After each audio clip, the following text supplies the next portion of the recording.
Please welcome Mr. Jackman.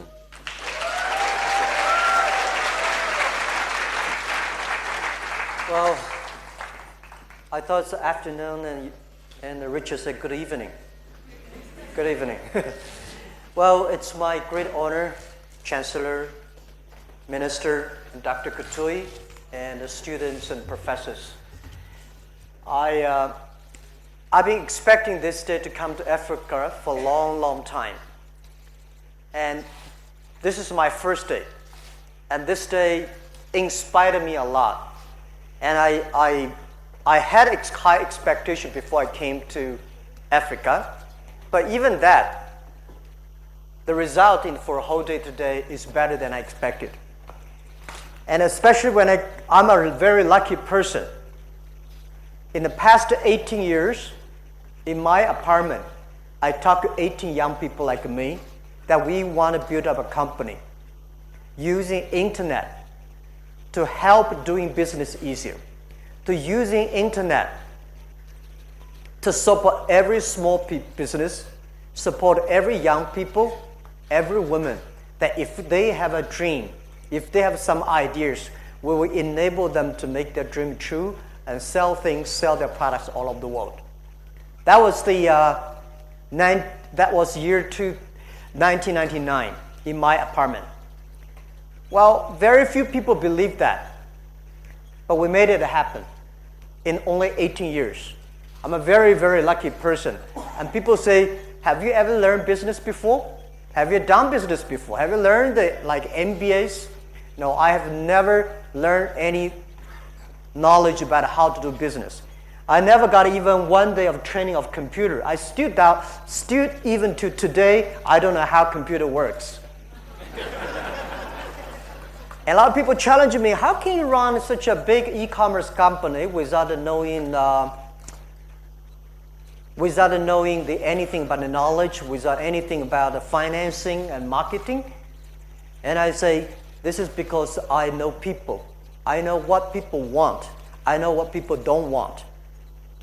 And this is critical. Where I learned that, I learned my experience of working with people when I was a student in the university. I was not a good student. That's why I really don't like a lot of good students. I'm always like among the 10 or 15, never got the number 1, number 2 in my class from primary school to university. I failed 3 times for the universities. And finally, I got into the university. I still tell myself I should spend more time. Not try to be the number 1, but try to be the number 1 person that can help and work with people. I was elected as the chairman of the Students' Union of my university, and later become the chairman of the Students' Union of our city. Our city has over 100,000 students, and I was the chairman of that university, of that union. My job is to work with the people, listen to the students, do what I can do. This, I learned how to work with people, because at that time we don't have any money.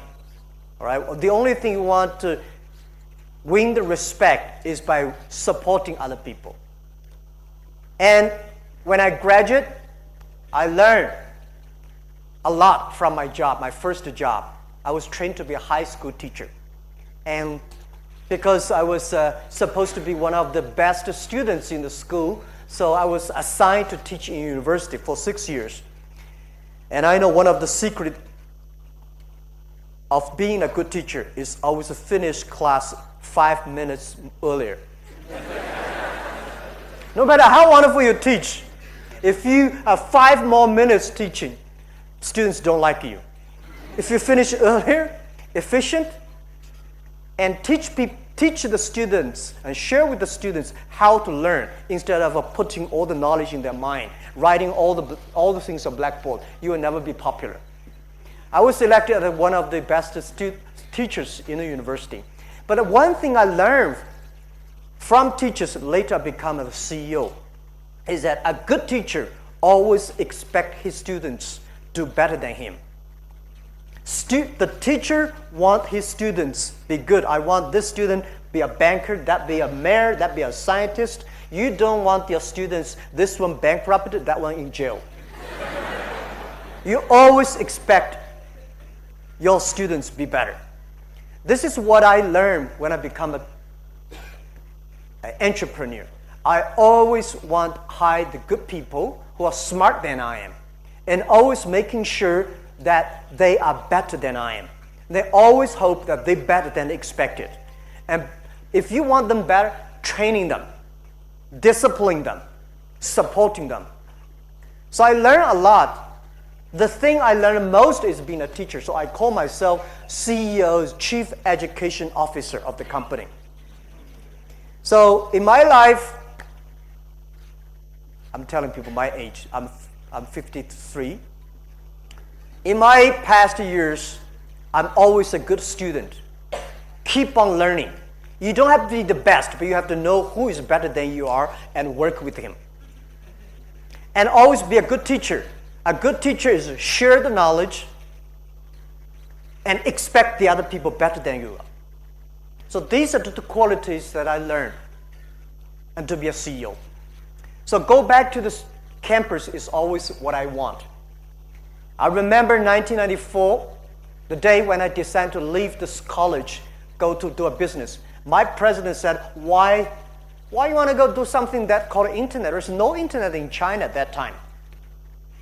And why you want to? Because I said, President, I've been elected as the best teachers for university for 3 years. Everything I told my students are the things I learned from books. So if I go and build up something and then go back, I can be a better teacher. This is my original thinking. I never thought I would be rich. I asked my wife when I started my business, I say, do you want your husband to be a rich person or to be a person that be respected? She said, you will never be rich.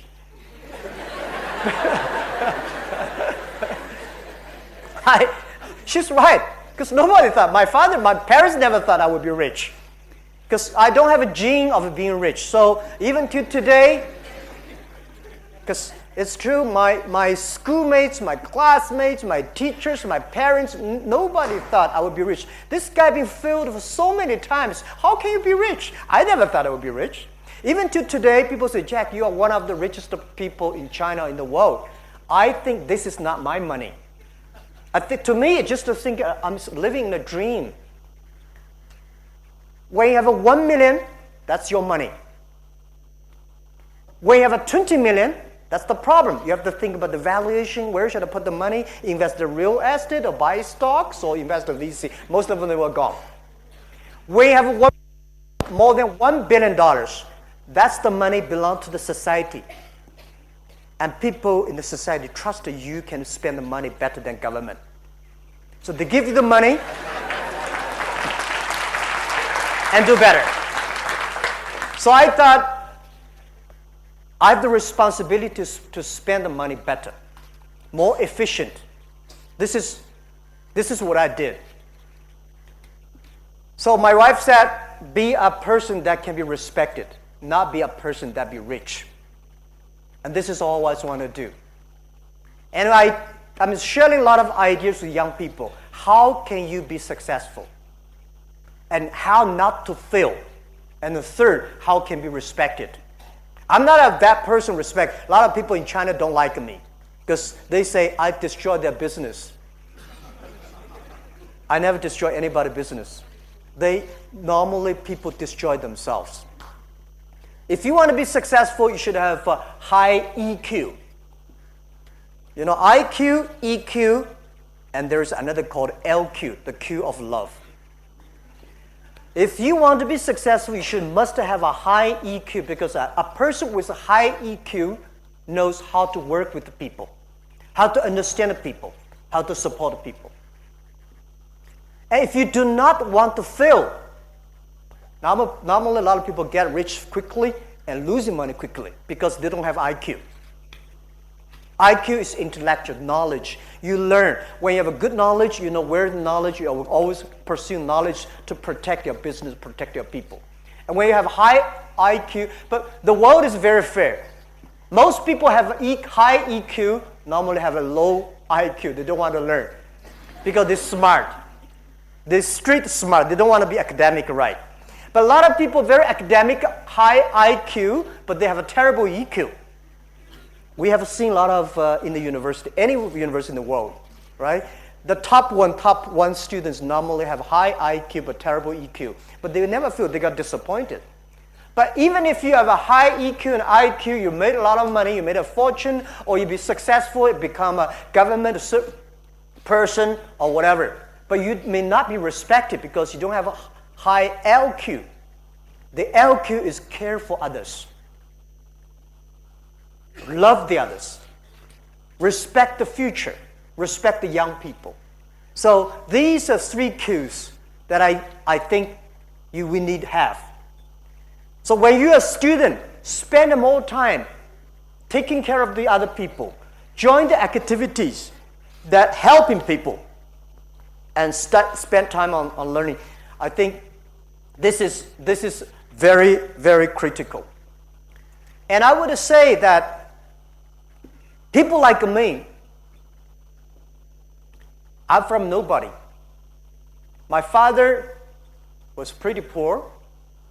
My father and mother, the pay when I was young, their pay put together is $6 a month. 6, no more than, the best of time is $8. They have to feed 4 people. My grandfather, no job, me, my brother, and my sister. It was tough.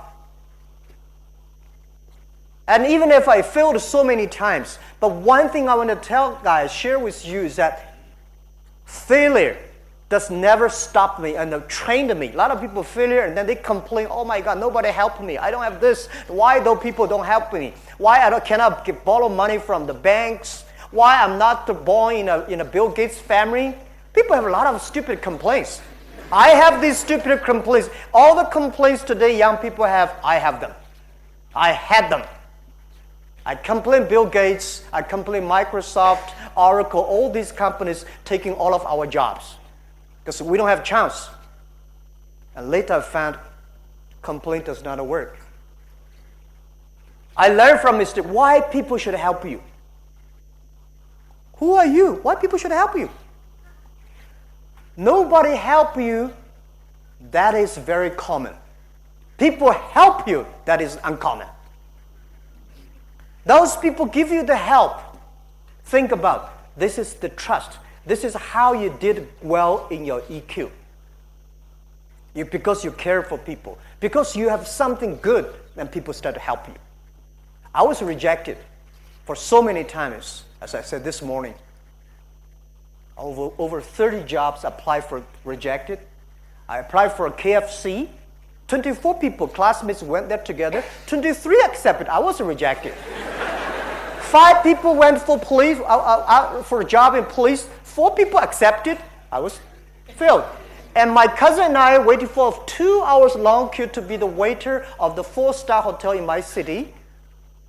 In a very, very hot day, my cousin's score was much lower than mine. He was accepted, and I was rejected.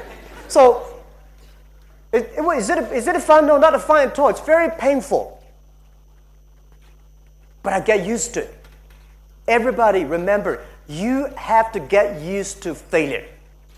If you cannot get used to failure, just like a boxing, if you cannot get used to be hit, how can you win? So I get used to that. And today, I'm sharing experience with a lot of entrepreneurs. I've got a Accompanying University training entrepreneurs.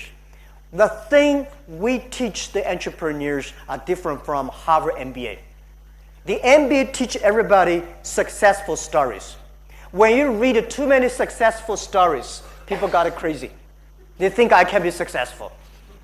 When you share a lot of failure stories, you learn. So when I start Alibaba, I give failure stories, cases to every of my colleagues. Let them read it. Let them, we discuss. No matter how smart you are in your business, in your way, you will make the same mistake again and again. The way we share the failure story, not want you to avoid mistakes, is teach you how to face the mistakes when you're in trouble. So as young people, in our life, there is always opportunity. There is always chance. There is always a failure. The thing is how you survive from failures. When you're rejected, how you survive from that. This is how I learned. Even to today, people say, Jack, you are probably one of the most influential people. Anything you want to do, you can do it. No. A lot of things I cannot do. A lot of things. I failed.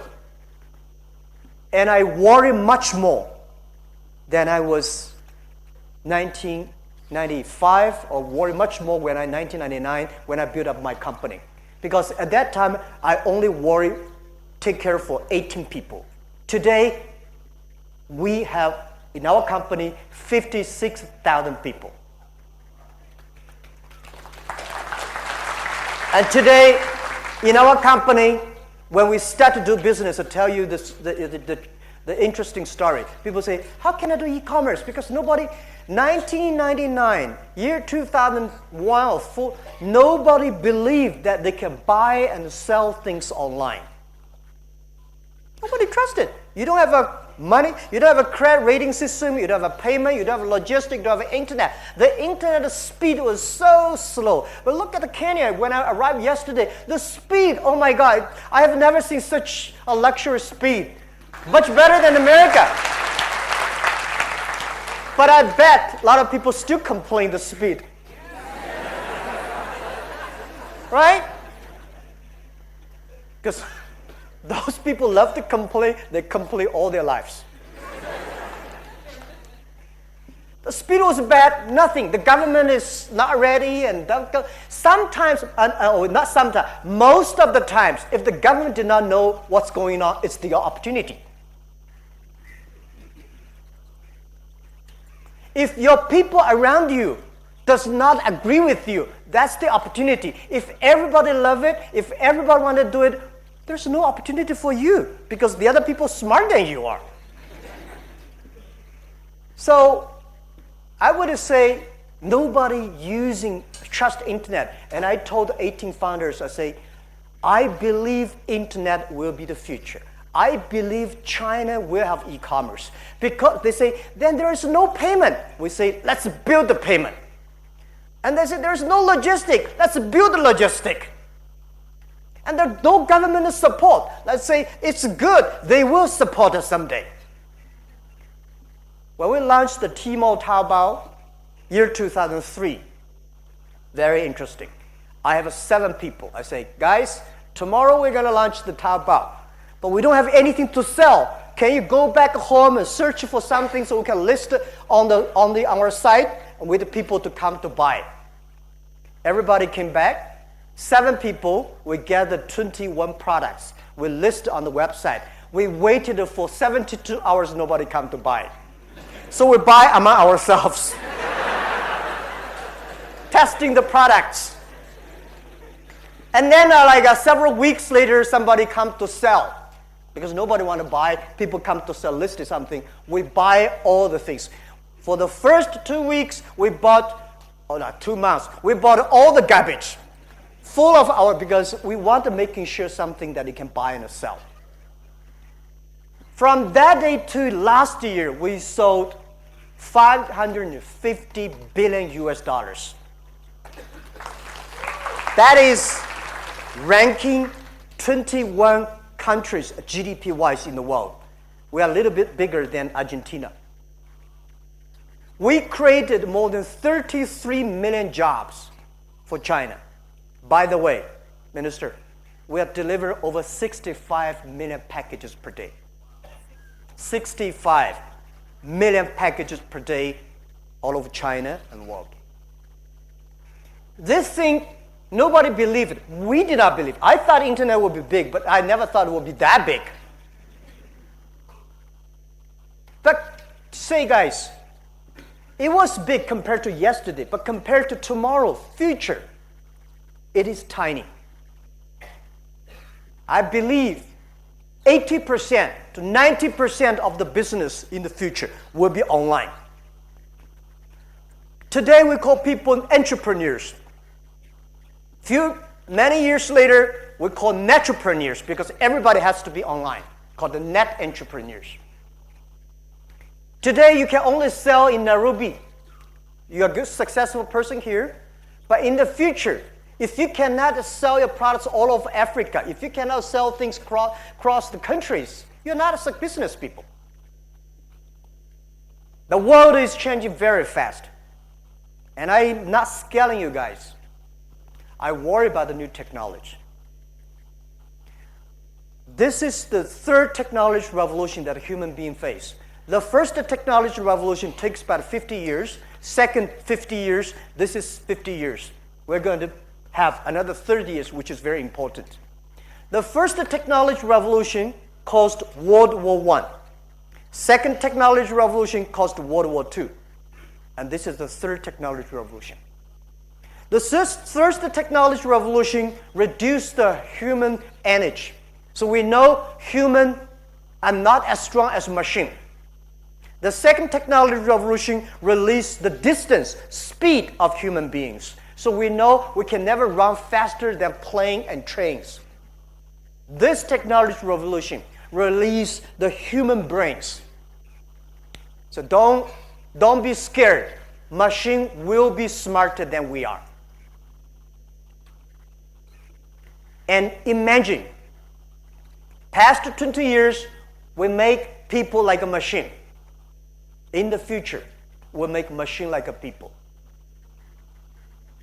And data, internet, artificial intelligence, machine intelligence, all the things coming up, the world is facing big challenges. A lot of jobs that we think 5 years later it will be great jobs, or it's going to disappear.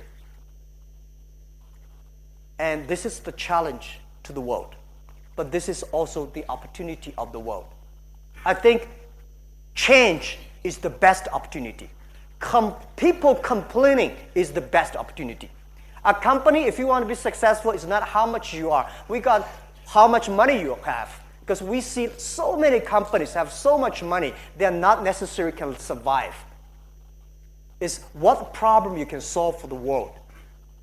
One of the things I want to share with you that my specialty of as a CEO of the company, I always think about the future.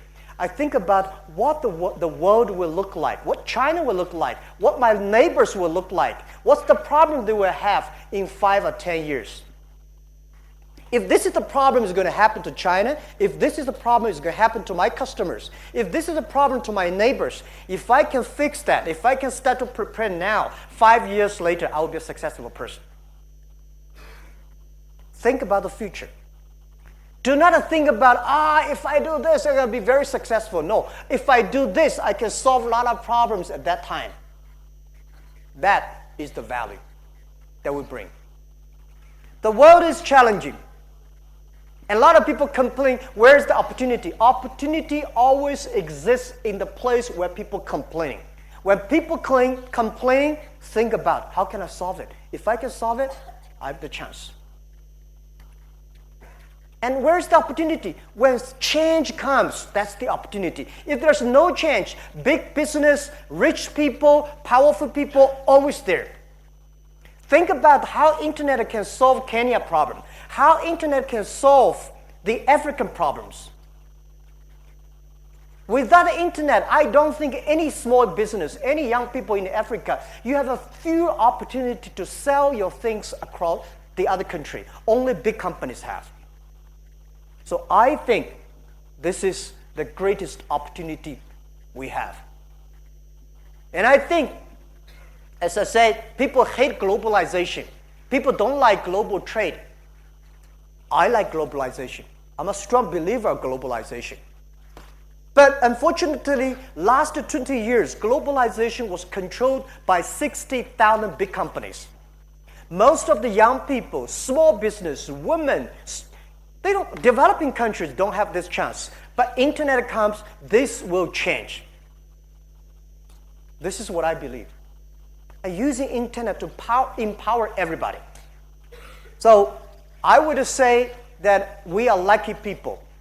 We are lucky because we're entering into a very, very interesting period. And I would say that Africa has the boat. I'm not coming here trying to inspire you. I'm coming here to tell the truth that this morning I found Africa has much more opportunity because you have young people. You have the whole world today is worried. I don't know why. Everybody's worried. The whole world today is puzzled. But Africa, I see people have a passion. People have ideas. People say, this is the future. Because I think we have nothing to lose. Europe has a lot to lose. America has a lot to lose. Those countries worry about losing. They have a lot of puzzle. But Africa, I don't think you have anything to lose. And I heard that a lot of Africa, there are so many opportunities, so many complaints, so many problems. That is the opportunity. If you want to be a big company, solve big problems. If you want to be a small company, solve small problems, complaints. All the people, I'm lucky enough, I'm traveling around the world. I see so many successful people, politicians, business people, scientists, artists. I find one quality that all the successful people share. They never complain. They are always optimistic. And the second, they always partner with good people. So this is something we are entering into a very interesting time. And Africa, you are the youngest continent in the world. The average age I heard is only 19 years old. That was amazing. That's the future. I'm calling on every country, pay special attention to next 30 years. Every technology, the first 20 years is about technology company. In the past 20 years, internet companies, Google, Facebook, Alibaba, right? Amazon, these companies control. These companies very successful. Next 30 years may not necessarily these companies. For sure, it's not internet company will win next 30 years. If those companies, those young people using the internet well will win. Car was not invented in America, but American people using car best.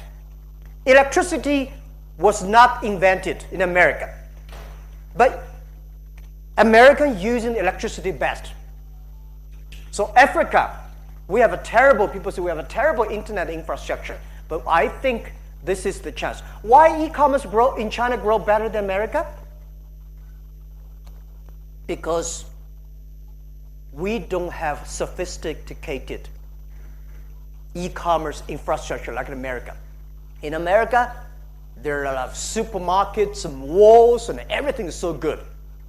China, no. We don't have such a great payment system. We don't have a credit rating system.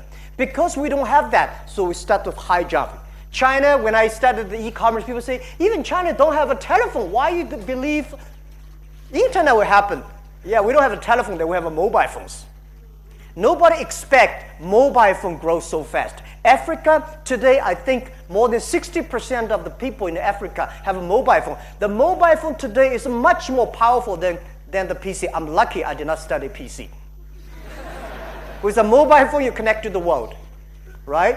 So this is what I feel that Africa, that the poor infrastructure may giving you the opportunity that you never even imagine.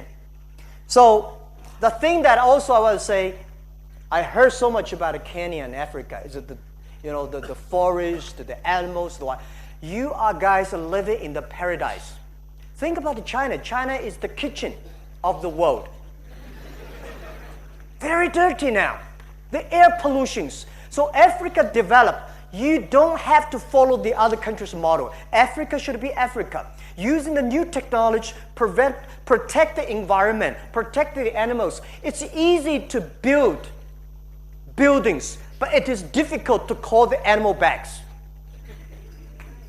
It's impossible, right? Tell me where in this world you can see so many elephants and lions still walking around. Africa. Tell me where in this world you can still smell the real atmosphere, the real air. That's what, now I understand when I'm arriving why so many people come to Africa every year and go on. There's no business here, but you have a business to leverage that.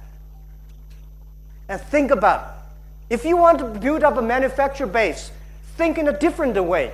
It's impossible to copy China. And even if you copy China, you have no future. Because the world manufacturing is shifting from B2C to C2B. Normal way is business think about something and sell to the consumers. In the future, because of data technology, every manufacturer should be C2B, consumer to business.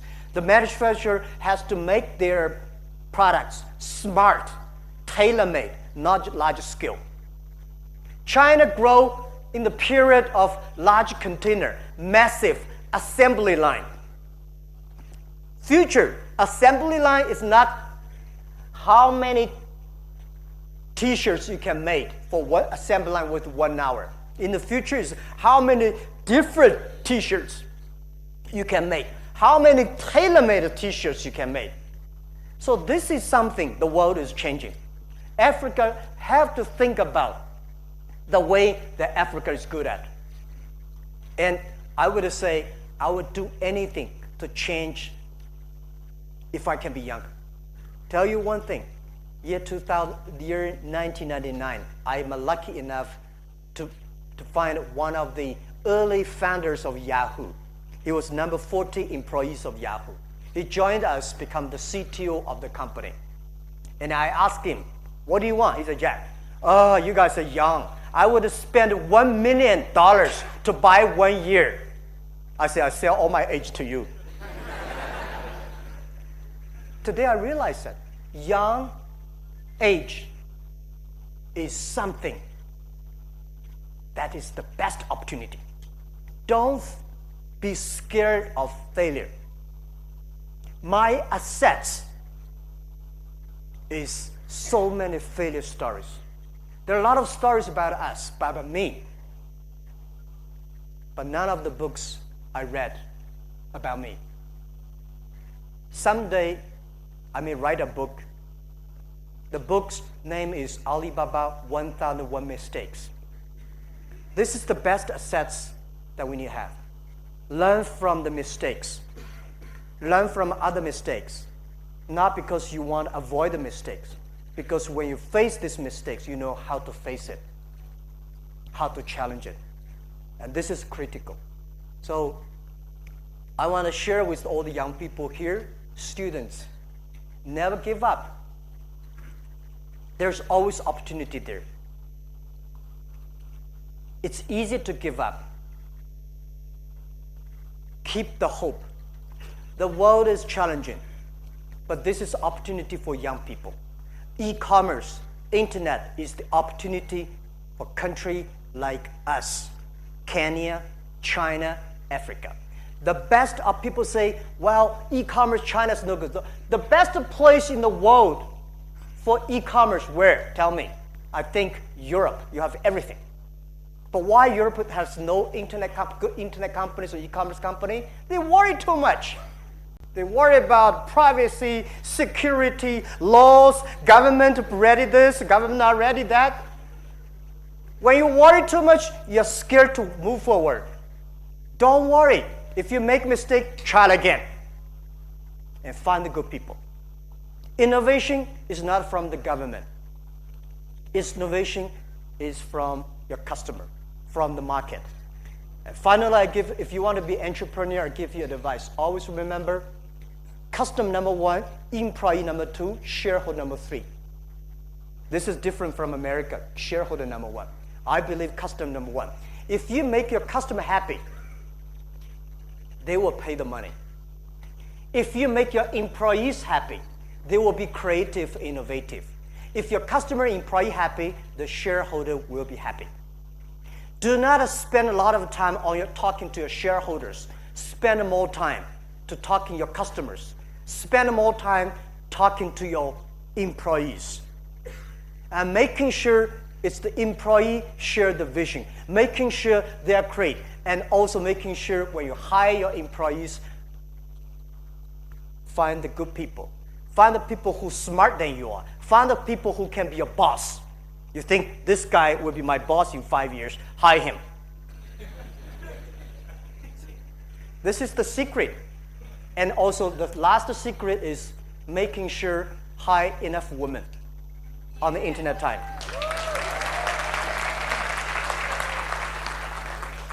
This is one of the secret source of success for Alibaba. We have 47% of the women, 47 to 48% of the colleagues in our company are women. We have 33% of the senior management of our company are women. Not because we want to keep women. We find women can do much better job on the internet time, on the e-commerce. When I start a business, I say e-commerce is not about a computer to talk to computer. E-commerce is about a people talk to people, but computer is just the proxy, is the front edge. Women take care of the others better than men. Women understand. Women have much high EQ than men. When you have IQ, you have to care about the others. See, when you're online, the engineers, I've got a lot of engineers, they have a high IQ. They make good program, but they never care whether the program is user-friendly or not. But women make them very user-friendly. And women really care about the customers behind. This make our, because people like me have no background of technology. The only thing I want to do is make my customer happy. How can I make customer happy? We got a lot of people, and we have a women engineers, women CFO, women CEO, women president. So keep on that. Remember, this is so important. This is why we are seeing so many women presidents, women prime minister, women CEOs. In the future, I think we're going to have a woman Secretary General of the United Nations. And we need that. And a women chancellor. So that is something I want to share with you. I'm not a politician, I'm a business people. As a business people, we're result driven. We're efficiency driven. We're fair driven. We're result driven because you have to get result. Otherwise, you only talk. No result, you die. And for advice I give to Kenya, Africa, is speed up. You know what I'm saying? For one day, I get some feeling. We have a vision, but you have to get things down and with speed.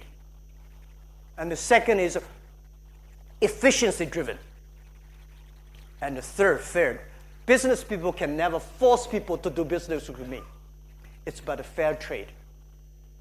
So I would say, let's move up. Africa will be the next driving source or driving energy of the world after today's Asia. And this is what I truly believe. And I come here, I don't want to sell anything to you guys. I want to help you to sell your great stuff to the world using internet. Thank you.